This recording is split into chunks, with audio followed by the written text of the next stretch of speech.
పనికొచ్చే ఒక్క పని కూడా చేత కాదు అనేది స్పష్టంగా తేలిపోయింది. చేతగాని కాంగ్రెస్ ప్రభుత్వ పరిపాలన వల్ల ఇవాళ రైతులు ఒక బస్తా ఎరువు దొరకక ఆగమాగమైపోయే పరిస్థితి కూడా ఇవాళ రాష్ట్రంలో కనబడతా ఉన్నది. చివరికి పంట అమ్ముకోవాలి, పంట కొనాలి ప్రభుత్వం అంటే రైతులు అధికారుల కాళ్ల మీద పడే దుస్థితి. అట్లాగే ఇవాళ ఎరువుల బస్తాల కోసం కూడా మరి ఎక్కడికక్కడ రైతులు కాళ్ళ వేళ్ల పడి అధికారులను బతిమలాడుకునే ఒక దయనీయమైన పరిస్థితి రాష్ట్రంలో కనబడతా ఉన్నది. అధికారుల కాళ్లు పట్టుకునే దౌర్భాగ్యమైన పరిస్థితి ఇవాళ రాష్ట్రంలో కనబడతా ఉంది. ఏ చరిత్ర చూసినా ఏమున్నది గర్వకారణం అన్నట్టు కాంగ్రెస్ చరిత్ర ఎన్నడూ కూడా రైతుల విషయంలో సానుకూలమైన చరిత్ర కాదు, రైతులకు మేలు చేసిన చరిత్ర కాదు. ఇవాళ కూడా మళ్ళీ ఒకసారి ఆనాటి రోజులు తెస్తాము అనేదైతే మాట ఇచ్చిందో కాంగ్రెస్ పార్టీ, దానికి అనుగుణంగానే మరి ఆనాడు ఏవైతే అర్ధరాత్రి బాయికాడ వండుకునే దుస్థితి ఉండేనో ఇలా మళ్ళొక్కసారి చివరికి ఒక మహిళా రైతు ఎరువుల దుకాణం కాడ అక్కడ తెల్లారగట్టనే పోయి పండుకునే దుస్థితి, దుకాణం ముంగట వండుకునే దుస్థితి కూడా ఇలా తెలంగాణలో కాంగ్రెస్ ప్రభుత్వ గొప్పతనం మూలన కనబడతా ఉన్నది. కేసీఆర్ గారి నాయకత్వంలో ఆనాడు ప్రభుత్వంలో 6 నెలల ముందే బఫర్ స్టాక్ తెప్పించి ఎక్కడికక్కడ గోదాములు సీజన్ మొదలు కాకముందే నింపి పెట్టి భారతదేశంలో ఎక్కడెక్కడ మరి యూరియా దొరికితే, ఎరువు దొరికితే ఆడికెళ్లి తెప్పించి రైతుకు కడుపులో చల్లగదలకుండా కూర్చునే విధంగా ఇంటికి ఎరువుల బస్తాలు పంపిన పరిస్థితి కేసీఆర్ గారి ప్రభుత్వంలో మనం చూసినాం. 4 లక్షల మెట్రిక్ టన్నుల గోదాముల సామర్థ్యం ఉంటే మేము బాధ్యతలు చేపట్టినాడు రైతుకు మేలు జరగాలన్న ఉద్దేశంతో 24 లక్షల మెట్రిక్ టన్నుల సామర్థ్యానికి సంవత్సరంన్నరలోనే తీసుకొని పోయిన ఘనత కూడా కేసీఆర్ గారి ప్రభుత్వానికి. కానీ ఇప్పుడున్న కాంగ్రెస్ ప్రభుత్వం గోదాములున్నాయి, రైతు వేదికలున్నాయి, కష్టపడే రైతులున్నారు, కేసీఆర్ గారు కష్టపడి చేయించిన మిషన్ కాకతీయ చెరువులున్నాయి, అద్భుతంగా కట్టిన ప్రాజెక్టులు కాళేశ్వరంతో సహా ప్రాజెక్టులు కలకల్లాడుతున్నాయి. కానీ కాంగ్రెస్ ప్రభుత్వం మాత్రం వానాకాలం సీజన్ మొదలైనా దున్నపోతు మీద వానబడ్డట్టే కనీసం ప్లానింగ్ లేదు, సమీక్ష లేదు, సన్నద్దత లేదు, ఎక్కడ కూడా ఒక ఆలోచన కూడా, ఒక ప్రణాళిక కూడా లేని పరిస్థితి కనబడతా ఉన్నది. ఒక ప్రణాళిక రాహిత్యం, అనుభవ రాహిత్యం, పరిపాలన చాతగాంతనం, అదేవిధంగా ఇతర అంశాల మీద దృష్టి పెట్టడం వల్ల ఇవాళ రాష్ట్రంలో రైతులు అవస్థ పడతా ఉన్నారు, ఇబ్బంది పడతా ఉన్నారు. ఒక్కటంటే ఒక్కరోజు కూడా ముఖ్యమంత్రి గారు వ్యవసాయానికి సంబంధించిన సమీక్ష చేయలేదు.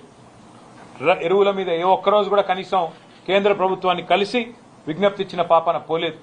ఏదో పేరుకి రాహుల్ గాంధీని కలవడానికి పోయినట్టు పోయి ఏదో కాగితం ఇచ్చేసి రావడం కాదు. సిన్సియర్ గా, సీరియస్ గా ఇక్కడ ఏ పరిస్థితి ఉంది, ఎట్లా వ్యవసాయ విస్తరణ కేసీఆర్ గారి కాలంలో జరిగింది, దానికి తగ్గ విధంగా ఎంత ఎరువు కావాలి అనే ఒక ఇండెంట్ రాష్ట్ర ప్రభుత్వం నుంచి ఎన్నడూ కూడా పోలేదు.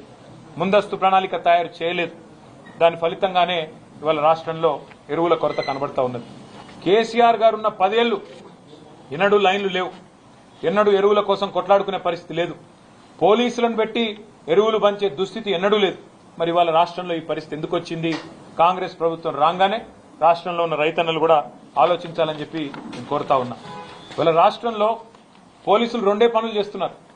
అయితే ఒకటి బీఆర్ఎస్ నాయకుల మీద కేసులు పెట్టాలి, ఎట్లా సోషల్ మీడియాలో పోస్టులు పెట్టినా కూడా చిన్న పిల్లల్ని కూడా భయపెట్టాలనేది ఒకటి. రెండోది ఎరువుల బస్తాల కాడ కాపలా కాస్తా ఉన్నారు. ఎక్కడ రైతులు తిరగబడి అధికారులను తంతారేమో అని చెప్పి ఎక్కడికక్కడ పోలీసులను పెట్టి పోలీస్ పహారాలో ఎరువుల దుకాణాల దగ్గర మరి ఎరువులు పంచే దుస్థితిలో ఇవాళ ప్రభుత్వం ఉన్నది. వాస్తవం ఏంది అంటే రాష్ట్ర వ్యవసాయ శాఖ కానీ, మార్కెటింగ్ శాఖ కానీ, మార్కెట్ కానీ, రవాణా శాఖ కానీ, జిల్లా యంత్రాంగం కానీ వాటి మధ్యన సమన్వయ లోపం కూడా తీవ్రంగా కనబడతా ఉన్నది. ఎందుకంటే నడిపించే నాయకుడికి వ్యవసాయం మీద అవగాహన లేదు, అటు పరిపాలన మీద అవగాహన అంతకంటే లేదు. కాబట్టి మరి వచ్చిన యూరియా కూడా కనీసం పంచే పరిస్థితి కూడా కనబడతలేదు. అట్లాగే మరి ఇంకా దారుణం ఏంటంటే ఒకవైపు చాంతాడంత లైన్లు ఏ ఊరికి పోయినా కనబడుతుంటే, వేల మంది వర్షాల్లో కూడా లైన్లలో తల్లడిల్లిపోతుంటే ముఖ్యమంత్రి గారు మాత్రం రాష్ట్రంలో ఎరువుల కొరతనే లేదు, షార్టేజ్ లేనే లేదు, ఇదంతా కృత్రిమ కొరత, సోషల్ మీడియా సృష్టి అని పనికిమాలిన డైలాగులతో టైంపాస్ చేస్తా ఉన్నారు తన జూబ్లీ హిల్స్ ప్యాలెస్ లో కూర్చొని. క్షేత్రంలోకి వస్తే తెలుస్తుంది, ఊర్లు తిరిగితే, సొసైటీల కాడికి పోతే, రైతులను కలిస్తే, దమ్ముంటే ఒక్కొక్క ముఖ్యమంత్రి గాని, ఒక మంత్రి గారు గాని రైతుల కాడికి పోతే వాళ్ళ పరిస్థితి ఏందో వాళ్ళ బాధ ఏందో తెలుస్తుంది. నేను అభినందిస్తా ఉన్నా మా బీఆర్ఎస్ పార్టీ నాయకత్వం చాలా చోట్ల వాళ్ళ క్షేత్రస్థాయిలో రైతులకు అండగా నిలబడుతున్నారు. ఎక్కడికక్కడ ధర్నాలు చేస్తున్నారు. పార్టీ పిలుపునివ్వకపోయినా ఎక్కడికక్కడ రైతుల కోసం స్వచ్ఛందంగా వారికి అండగా నిలబడ్డ బీఆర్ఎస్ నాయకత్వాన్ని నేను అభినందిస్తా ఉన్నా.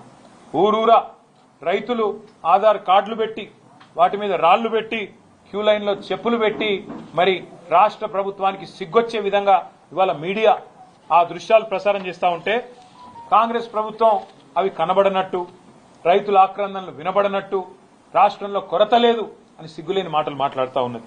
మొన్నటిదాకా విత్తనాల కొరత, తర్వాత సాగునీటి సంక్షోభం, కరెంటు కోతలు మరొక వైపు, కొనుగోళ్ల లేమి మరొక వైపు, ఇప్పుడు ప్రస్తుతం ఎరువుల కొరత.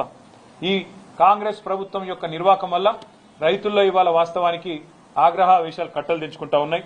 తిట్టని రైతులేడు ఈ ప్రభుత్వాన్ని, తిట్టని రైతులేడు, శాపనార్థాలు పెట్టని మహిళా రైతులు లేరు, వారి కుటుంబ సభ్యులు లేరు. ఒక ఎకరానికి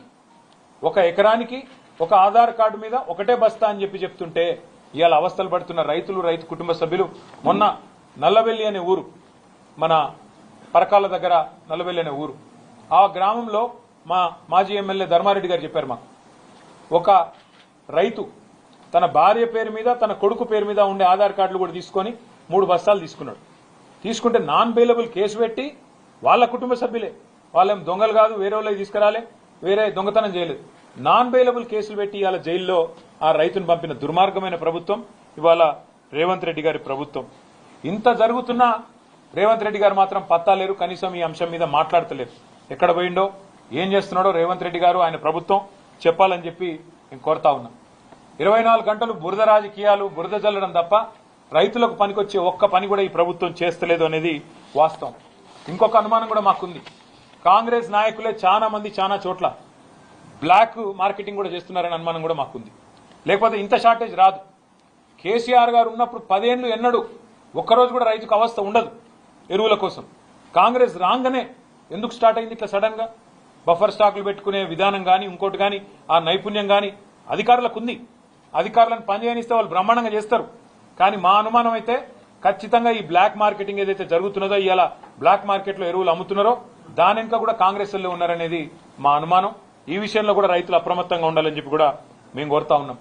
ప్రైవేట్ కంపెనీల నుంచి మరి వాటికి లబ్ధి చేకూర్చి వాటి నుంచి భారీగా ముడుపులు దొబ్బాలన్న ఆలోచన ఏమైనా ప్రభుత్వానికి ఉందా?